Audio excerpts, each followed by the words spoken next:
after landing. Okay, we have the first picture. Oh my God. Let's put that picture out. We have the picture, and it appears to have been... Okay, let me try and show you the picture, ladies and gentlemen. I have it here with me. Okay, I have the picture here. Let me try and show that to you. Okay, let's put the picture out. Okay, you got a picture. The picture is on air right now. That's the picture of the wings of both these planes colliding. There are three pictures, and Shavan is also joining us live. Shavan, joining us with more details of the collision. The wings of these two aircraft have collided, and I'm staying with these pictures right now because this is the first picture that we have. It's an exclusive image of the wings, the wingtips of these planes colliding. And this happened. And look at how close they were to each other, ladies and gentlemen. Look at that. This is absolutely careless. Investigation is on. Imagine if both these aeroplanes, I mean, they were taxiing, so you can safely assume that the speed of these planes, of course, they were moving at a very low speed. But anything could have happened. Look at how close they came to each other. That's the first picture that we have of both these planes, the wingtips colliding. And we also have a picture of the damage. Shavan is joining us with more details. In fact, looks like the Air India plane's wing suffered much more significant damage. Shavan, what more are you picking up? Completely avoidable from the first looks of it. Well, in fact, we've just got more details coming in from the airline itself. It seems that there was a bit of a calculation mistake. Now, what exactly is the calculation mistake is not very clear here, but it's quite unusual because it seems that there was a mismatch between the timings. One during the taxiing and one during the pushback that was actually taking place. Now, from the pictures that you see, the kind of impact that it has with the cut that you see right at the tail of the aircraft is a clear indication that it had basically gained a little momentum when this collision actually took place. And it seems that there was a miscommunication that has happened. So it's not just the airline, but it also seems that the ATC, which has basically passed on the information about giving the permission to the aircraft for taxiing and perhaps takeaway. So the question here is about also the role of the ATC.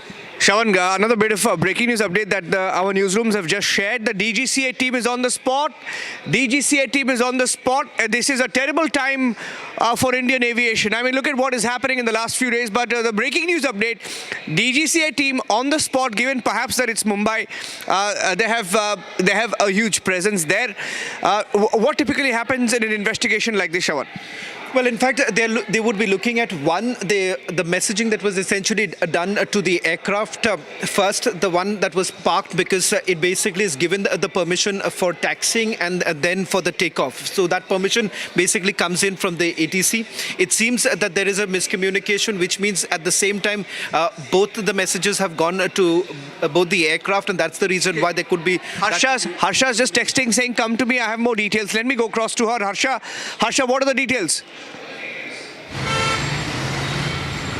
So we have got to know that it was both the airlines at the time of the landing and at the time of the departure, one Air India and IndiGo, they got the proper information and clearance from the side of the air traffic control. Air India got the scheduled departure runway, knowingly that now they can depart from that particular runway without ATC informing them that IndiGo is moving towards the taxiing, and that is the reason why both the plane collided. And in this incident, DGCA team is at spot, Niranjan, because the ATC will also be inquired in this entire incident. There's a huge lapse from the side of the air traffic controller.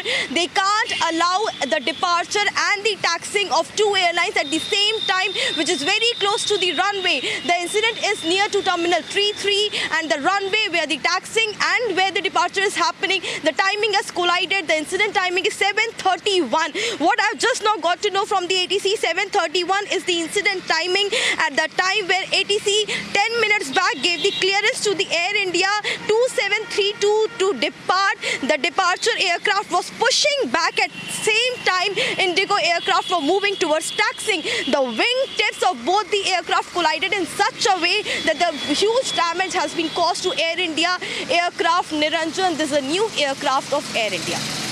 This is a new Airbus A320 fleet of Air India, which has been damaged severely, and all the passengers have been disembarked. The passengers don't know when the substitute flight from Bombay to Coimbatore will be arranged. They all are right now at the Bombay terminal at the Mumbai airport, and DGCA, 5 team of officials of DGCA right now at spot at the same Mumbai airport. Back to you. Okay, stay with me. Those are the first pictures. We have more pictures coming in of each of the respective aircraft's wings that were damaged. That's the picture of both these aircraft on the tarmac, taxiing, and you can see the wings crisscrossing. Yes. Important information here. The ATC2 would be questioned on this